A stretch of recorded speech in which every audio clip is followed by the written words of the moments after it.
வணக்கம். ஒரு அரசியல் கட்சிக்கு தேர்தல் எந்த அளவுக்கு முக்கியமோ அதை விட முக்கியம் அந்த கட்சி குறித்தான மக்களோட மதிப்பீடு, அந்த கட்சியோட நம்பகத்தன்மை, அந்த கட்சி குறித்தான பொது சமூகத்தின் பிம்பம். இதுல அந்த நம்பகத்தன்மைய, அந்த பிம்பத்தை இழந்துட்டா அந்த கட்சி முடிஞ்சு. நாம் தமிழர் கட்சியை பொறுத்த வரைக்கும் 4 பொது தேர்தலை கடந்து வந்திருக்கோம். 4 பொது தேர்தலில் நாம் தமிழர் கட்சி வெற்றியை ஈட்டல. ஆனா நாம் தமிழர் கட்சி நாளுக்கு நாள் வளர்ந்து கொண்டிருக்கிறது, செல்வாக்கை பெருக்கி கொண்டிருக்கிறது.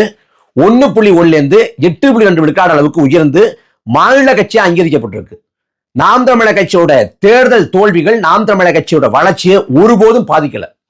ஏன்னா கட்சியோட நம்பகத்தன்மை அப்படியே இருக்கு. நம்ம சமரசம் செய்து கொள்ளல, நாம நிலைப்பாடுகள்ல தடுமாற்றம் அடையல.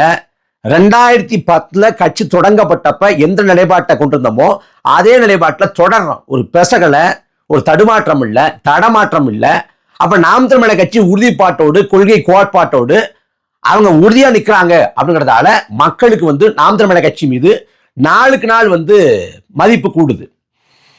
இப்ப அப்படியே இந்த பக்கம் வருவோம். எங்க நம்ம பக்கா மாஸ் கட்சிக்கு. அந்த பக்கா மாஸ் கட்சி இதுவரைக்கும் ஒரு தேர்தல் கூட எதிர்கொள்ளல, ஒரு இடைத்தேர்தல் கூட போட்டி போடல, எதுவும் செய்யல. ஆனா தேர்தலுக்கு உள்ளாகவே கட்சி அந்த பிம்பத்தை இழந்து விட்டது, நம்பகத்தன்மையை இழந்து விட்டது.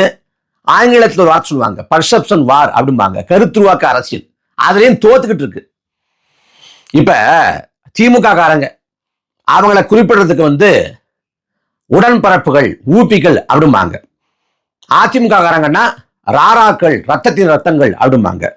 இப்ப பாஜக சங் பரிவா கூட சேர்ந்தவங்கிறதுனால சங்கிகளும்பாங்க. இப்ப நாம் தமிழர் கட்சி அப்படின்னா தம்பி தங்கிகளும்பாங்க. ஆனா தாவேக்கான என்ன சொல்றாங்க? தற்குறிகள்ங்கிறாங்க. இன்னும் சொல்ல போனா தற்குறிங்கிற வார்த்தை அரசியல் சூழல்ல அதிகப்படியா புழக்கத்துக்கு வந்தது தாவேக்காவோட வருகைக்கு பிறகுதான். அந்த அளவுக்கு ஆகிப்போச்சு. ஏன்னா கட்சியே அந்த லட்சணத்தை இருக்குது. அப்ப அவங்க நம்பகத்தன்மையை தக்க வைக்க முடியல. இப்போ வரைக்கும் தாவேக்காவோட கொள்கை என்னங்க அப்படின்னு கேட்கிறோம். நான் கூட மிக அண்மையில 2 நாள் இருக்குன்னு நினைக்கிறேன், அண்ணன் ராஜ்மோகன் ஒரு காணொலி போட்டிருந்தாங்க. அதுல கொள்கை என்னன்னு கேட்கறாங்க அப்படின்னு ஆரம்பிச்சாரு. ஓஹோ, ஏதோ சொல்ல போறாரு அப்படின்னு ஆர்வமா பார்த்தேன். பார்த்தா பிறப்போக்கும் எல்லா உயிருக்கும் முடிச்சிட்டாரு. அது திருக்குறளுங்க. உங்க கொள்கை என்ன அப்படின்னு கேட்டா பேந்த அந்த கட்சியே முடிக்குது. அப்படி கொள்கை அப்படின்னு கேட்டா சொல்ல முடியல. ஆனா கொள்கை திருவிழான்னு ஒண்ணு நடத்தினாங்கல்ல, அக்டோபர் 27 விக்கிரவாண்டி மாநாடு. அந்த மாநாட்டுல மத சார்பற்ற சமூக நீதினர், சமூக நீதியில மத சார்பு கொண்ட சமூக நீதி, மத சார்பற்ற சமூக நீதினு இல்ல. மத சார்பற்ற சமூக நீதி அப்படின்னு அன்னைக்கு அறிவிச்சாங்க. ஆனா நீங்க மறந்துட்டு இப்ப யாரை கேட்டாலும் பிறப்போக்கும் எல்லா உயிருக்கும் அப்படிங்கிறாங்க. அப்புறம் இந்த கொள்கையை கேட்டா பதில் சொல்ல முடியல.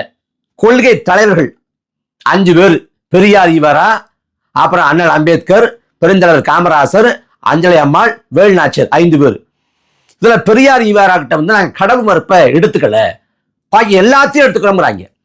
அப்ப கடவுள் மறுப்பை விட்டுட்டு பாக்கி எல்லாத்தையும் எடுத்துக்கிறீங்கன்னா அந்த பெரியார் ஈவரா தனி தமிழ்நாடு கேட்டார் ஏத்துக்கிறீங்களா? அந்த பெரியார் மொழி மீது பற்று கூடாது என்றார். இன்னும் சொல்ல போனால் தமிழை கடுமையா வசைபாடினாரு, அதை ஏத்துக்கிறீங்களா? தமிழ் தாய் வாழ்த்தே கூடாது அப்படின்னாரு. தமிழ் தாய்க்கு என்ன கொம்பா முளைச்சிருக்கு அப்படின்னு கேட்டாரு. இப்படி ஈவேராவோட முரண்பாடுகள், ஈவேராவோட அந்த இதெல்லாம் கேட்டா நிறைய வருஷப்படுத்தலாம். அதையெல்லாம் தாவேக்கா ஏற்குதா, எதுக்குதா? அதுல உடன்படுதா இல்ல முரண்படுதா? ஏன்னா நான் கடந்து முற்பை மட்டும் தான் நான் இது பண்ணல, எல்லாத்தையும் ஏத்துக்கிறேன் அப்படிங்கிறப்ப இதெல்லாம் ஏத்துக்கிறீங்களாங்கிற கேள்விக்கு பதில் எங்க சொல்றது? கேள்வியே புரியாது. அப்படிப்பட்ட கூட்டம் தான். அப்புறம் பிறப்போக்கும் எல்லா உயிருக்கும் சொல்றாங்க இல்ல, எப்ப கேட்டாலும். அது பல பேருக்கு திருக்குறள்னு தெரியுமானே தெரியல. பிறப்போக்கும் எல்லா உயிருக்குங்கிறான். முழுசா சொல்லுங்கடா, சிறப்போவா செய்தொழில் வேற்றுமையான், அதையும் சொல்லுங்க. இப்ப பிறப்போக்கும் எல்லா உயிருக்கும்னா அப்ப கவின்ங்கிற ஒரு தம்பி சாதி ஆணவ கொலை செய்யப்பட்டானே, அது குறித்து எல்லாருமே பேசினாங்க, எல்லா கட்சியும் பேசிச்சு, பாஜக உட்பட. அதுல அதிமுக கூட ராத்திரி 10:30 மணியோ 11 மணியோ அந்த சமயத்துல ஒரு அறிக்கை கொடுத்தாரு இந்த கவினோட சாதி ஆணவ கொலைக்கு. ஏன் 10 மணிக்கு மேல கொடுத்தாருன்னா ஊடகங்கள்ல செய்தி ஆகாது, தொலைக்காட்சிகள்ல செய்தி ஆகாது. அதே போல அச்சு ஊடகத்துல இந்த செய்தித்தாள்லையும் செய்தியாகாது. ஆனா கடமைக்கு அறிக்கை கொடுத்துட்டோம்னு வந்துடும். அதுக்காக கொடுத்தாரு. கடைசி வரைக்கும் அறிக்கை கொடுக்காத, அது குறித்து பேசாத ஒரே தலைவர் இந்த வெட்டி தலைவர் தான். யாரு? நம்ம விஜய் தான். அது குறித்து பேசல. இப்ப கேட்டா இல்லங்க ஆதவர்ஜனா பேசினார்ல அது பத்தாதாங்கிற. ஏண்டா ஆதவர்ஜனா தான் சொன்னாரு 2024 2021 மிதிவண்டி ஓட்டி, கருப்பு சிவப்பு மிதிவண்டி ஓட்டி திமுகவுக்கு வந்து ஆதரவு கொடுத்தாரு விஜய் அப்படின்னு ஆதவர்ஜனா தானே சொன்னாரு அப்படின்னு கேட்டா இல்ல ஆதவர்ஜனா சொன்னதெல்லாம் சீரியஸா எடுத்துக்காதீங்க அப்படிங்கிறாங்க. அப்ப அங்க மட்டும் சீரியஸா எடுத்துக்க கூடாது. ஆனா சாதி ஆணவ கொலைக்கு வந்து விஜய் பேச மாட்டாரு, அவர் ஆதவர்ஜனா பேசினா போதுமானதா? அப்ப அதுக்கு இப்ப வரைக்கும் எந்த விதத்துல கேட்டாலும் ஆளுக்கு ஒண்ணு சொல்றாங்க. அதான் இங்க விசித்திரமே. தாவேகா சார்பா செய்தி தொடர்பாளர்களா வந்து விவாதங்களை பங்கேற்கக்கூடிய ஆட்களை பார்த்தா அண்ணன் ராஜ்மோகன், தம்பி ரமேஷ், நண்பன் லயலாமணி, அப்புறம் தம்பி வீர விக்னேஸ்வரன், அப்புறம் வந்து தாவேகாவோட கூட்டணி கட்சி பேர் தெரியல முஸ்தபா, இவங்க தான் கலந்துக்கிறாங்க. இப்ப 5 தொலைக்காட்சியில விவாதம் நடக்குதுன்னா 5 தொலைக்காட்சிகள்லயும் ஒரு கேள்வியை பிரதானமா வைக்கிறாங்க. கவினோட சாதி ஆணவ கொலைக்கு ஏன் விஜய் பேசல அப்படின்னு வைக்கிறாங்கன்னா 5 பேரும் 5 வித பதில். அந்த நேரத்துல என்ன வருதோ அடிச்சு விட்டுட்டு வந்துருவோம், அப்புறம் பாத்துக்கலாம் அப்படின்னு அடிச்சு விடுறாங்க. ஏன்னா பொதுவான ஒரு நிலைப்பாடு, பொதுவான ஒரு கருத்தோட்டம் அங்க இல்ல. வச்சுக்கிட்டு அவன் என்ன பண்றாங்க தெரியாது, எவனும் சொல்லி கொடுக்கவும் ஆள் இல்ல. அப்ப கவினோட சாதி ஆணவ கொலைக்கு இப்ப வரைக்கும் பேசல, இனிமே பேச முடியாத முடிஞ்சு. அப்ப அது இன்னைக்கு வரைக்கும் அது கேள்வியா தோக்கி நிக்குது. அதே போல நான் ஒரு விவாதத்துல கேட்டேன், 50 ஆண்டு திராவிட ஆட்சி ஊழல் ஆட்சியா அப்படின்னு கேட்டேன். அன்னைக்கு இவர் தான் வந்தார் நினைக்கிறேன், நம்ம அண்ணன் தான் வந்தாப்புல இருக்கு, இந்த மணிகண்டன் ரங்கசாமி தான் வந்தார் போல இருக்கு ஒருத்தர். அதுல வந்து நான் கேட்டேன் தாவேகா சார்பா வந்தாங்கட்ட யாருன்னு தெரியல, அவரா யாருன்னு தெரியல. வந்தப்ப வந்து 50 ஆண்டு கால திராவிட ஆட்சியை வந்து நாம் தமிழர் கட்சி ஊழல் ஆட்சின்னு சொல்லுது, தாவேகா நிலைப்பாடு என்ன, 50 ஆண்டுகள திராவிட ஆட்சி ஊழல் ஆட்சியா இல்லையா அப்படின்னு கேட்டேன். டப்புன்னு ஒண்ணு ஆமா 50 ஆண்டுகள திராவிட ஆட்சி ஊழல் ஆட்சி அப்படின்ட்டாப்ல. இது 50 ஆண்டுகள திராவிட ஆட்சி ஊழல் ஆட்சியா, அந்த 50 ஆண்டு காலத்துக்குள்ள எம்ஜிஆர் ஆட்சி வருமானு கேட்டேன். பதறிட்டாப்ல. இந்த மாதிரிதான் கட்சி இருக்குது, ஏதாவது ஒண்ணு போட்டோம்னா மாட்டிக்குவாங்க. அதே போல 1967 அண்ணா ஆட்சியை பிடித்தது போல 1977 எம்ஜிஆர் ஆட்சியை பிடித்தது போலங்கிறாங்க. 67 காங்கிரஸ் வீழ்த்தி தான் அண்ணா ஆட்சி பிடிக்கிறாரு. அந்த 67 சட்டமன்ற பொது தேர்தல்ல யார் தோத்து போறா? இதே தாவேகாவோட கொள்கை தலைவர்கள் பட்டியல் இருக்கக்கூடிய காமராசர் தோத்து போன தேர்தல் 67 தேர்தல். அந்த கொள்கை தலைவர் பட்டியலே இல்லாத அண்ணா வெற்றி பெறதான் முன்னுதாரணமா காட்டுறாங்க. அதாவது புரியுதா? 67 77 முன்னுதாரணமா காட்டுறாங்க. 67 தேர்தல தான் இவங்களோட கொள்கை தலைவர் காமராசர் தோத்து போனார். அவர் தோத்து போன தேர்தலையே 67 போல அமையுங்கிறாங்க. அதை கேட்டா காமராசர் தோல்விக்கு அங்க பழிவாங்க தான் வந்திருக்கோங்கிறாங்க. டேய் என்னடா காசு சொல்றீங்க? அந்த காமராசர் தோத்து போன காமராசர் திரும்ப நாகர்கோவில் இடைத்தேர்தலில் போட்டி போட்டு பார்லிமெண்ட் உறுப்பினர் ஆனார். அது வரலாறு, அது தெரியாதவங்களுக்கு. அதே போல எம்ஜிஆர் விட்டுறாங்க. எம்ஜிஆர் வந்து எந்த போராட்டத்துக்கு போனாரு, எங்க போனாரு அப்படின்னு கேக்குறாங்க. எம்ஜிஆர் வந்து மொழிப்போர்ல பங்கு கொண்டாரு. மொழிப்போர்ல அன்னைக்கு வந்து திராவிட நாடு கட்ட பெரியாரையும் அண்ணாவையும் நான்சென்ஸ் அப்படின்னு நேரு வர்ணிச்சதுக்காக நேருவுக்கு எதிராக கருப்பு கொடி காட்ட முயற்சி பண்ணி இதே எம்ஜிஆர் வந்து அன்னைக்கு சிறைப்படுத்தப்பட்டாரு. சென்னை மத்திய சிறையில சாதாரண வகுப்புல எம்ஜிஆரும் எஸ்எஸ்ஆர் இருந்தாங்க. இந்த வரலாறு தெரியுமா? அதே போல எம்ஜிஆர் வந்து வெற்றி பெற்றாருன்னு சொல்றேன். 3 தேர்தலை தோல்வடைஞ்சார். நான் தான் திரும்ப திரும்ப அதை பதிவு பண்றேன். உள்ளாட்சி தேர்தலில் தோத்து போய் முதலமைச்சர் இருக்கப்பவே வந்து அதிமுக தோத்து போய், எம்ஜிஆர் முதலமைச்சர் இருக்கப்பவே அதிமுக தோத்து போய் இந்த தோல்வியை தாங்க முடியாம நான் பதவி விலகிறேன் அப்படின்னு எம்ஜிஆர் அறிவிச்சு பிறகு சக அமைச்சர்கள் சக தலைவர்கள் போய் சமாதானப்படுத்தி இருக்க வச்சாங்க. அதே போல பாராளுமன்ற பொது தேர்தலில் 40 இடங்கள்ல 38 இடம் தோத்து போனார் 1980. அப்புறம் புதுச்சேரி சட்டமன்ற பொது தேர்தலில் ஒட்டு மொத்தமா படுதோல்வி. புதுச்சேரி சட்டமன்ற பொது தேர்தலில் ஒரு இடத்த கூட அதிமுக பெற முடியல. சுடியம். இது எதுவுமே தெரியாம, இது எதுவுமே புரியாம தெரியாம 67 77 பிம்பிளிக்கா பிளாப்பிங்கிறாங்க. அப்புறம் நாங்க ஊழலற்ற ஆட்சி அமைப்போம். நாங்க அப்புறம் முதன்மையான ஒண்ணு சொல்ல மறந்துட்டேன், இந்த வாரிசு அரசியல் குடும்ப ஆதிக்கம் அப்படின்னு பேசுறாங்க. இந்த வாரிசு அரசியல் குடும்ப ஆதிக்கம் ஊழல் மயம் எதிர்க்கப்பட வேண்டியதுதான். இப்ப திமுகவுக்கும் தாவேகாவுக்கும் கொள்கை மாறுபாடு இல்லை, எங்களுக்கு அரசியல் மாறுபாடு தான் அப்படிங்கிறாங்க. அப்ப திமுகவுக்கும் தாவேகாவுக்கும் கொள்கை மாறுபாடு இல்லை, அவங்க கொள்கையை செயல்படுத்தாம வந்து அவங்க குடும்ப ஆதிக்கம் செய்யறாங்க, ஊழல் அரசியல் பண்றாங்க, வாரிசு அரசியல் பண்றாங்க, அதைத்தான் எதிர்க்கிறோம் அப்படின்னு தாவேக்கா சொல்லும்னா, இதே குடும்ப ஆதிக்கம், வாரிசு அரசியல், ஊழல் மயம் திமுகவுக்கு முன்னோடியா இன்னொரு கட்சி இருக்கு. எந்த கட்சினா காங்கிரஸ். அந்த காங்கிரஸ்ல மோதிலால் நேரு, இந்திரா காந்தி, ராஜீவ் காந்தி, சஞ்சய் காந்தி, ராகுல் காந்தி, இவ்வளவு தலைமுறை. இங்க விட அங்க அதிகம். அதே போல இன்னைக்கு காங்கிரஸ்ல அதிகார மையங்கள் அப்படின்னு பார்த்தா சோனியா காந்தி, ராகுல் காந்தி, பிரியங்கா காந்தி ஒரே குடும்பம் தான். காங்கிரஸ் மேல ஊழல் குடிச்சாட்டுனா அடிச்சுக்கிட்டே போகலாம். அவ்வளவு ஊழல் குடிச்சாட்டு இருக்கு, அவ்வளவு ஊழல் மையம். அப்ப திமுக எதிர்ப்பதற்கான என்னென்ன காரணிகள் இருக்கிறதோ அதே காரணிகள் இந்த பக்கம் காங்கிரஸ்லயே இருக்கு. காங்கிரஸை மட்டும் ஏன் எதுக்காம வாரிசு அரசியல் ராகுல் காந்தி அப்படின்னு எதுக்காம காங்கிரஸோடு கூட்டணி வைக்கலாம் நாக்க தொங்க போட்டுக்கிட்டு தாவேக்கா அலையுது அப்படின்னு கேட்கிறோம். அதுக்கும் பதில் சொல்ல மாட்டேங்கிறாங்க. இந்த ஊழல் எதிர்ப்போம்னாங்க. இப்ப செங்கோட்டையன் சேர்த்துக்கிட்டீங்க. செங்கோட்டையன் இருபெரும் திராவிட கட்சியோட ஆட்சியில அதிமுகவில் இருந்த ஒரு தலைவர். அதிமுக ஆட்சி காலத்துல எல்லா துறையிலும் ஊழல்னா, அப்ப ஜெயலலிதா முதலமைச்சர் இருக்கிறப்ப எல்லா துறையிலும் ஊழல்னா, கடைசி எடப்பாடி பழனிசாமி ஆட்சி வரைக்கும் கல்வித்துறை அமைச்சர் இருந்தாரு செங்கோட்டையன். அவர் ஊழல் பண்ணாரா இல்லையா? அப்பல் கட்டுறா வாழ்ந்தாரா? 2001 தேர்தலில் ஊழல் காரணமா இதே செங்கோட்டையன் போட்டி போட முடியாம போயிருக்குது. அப்ப செங்கோட்டையன் பக்கத்துல வச்சுட்டு எப்படி ஊழல் ஒழிப்பீங்க?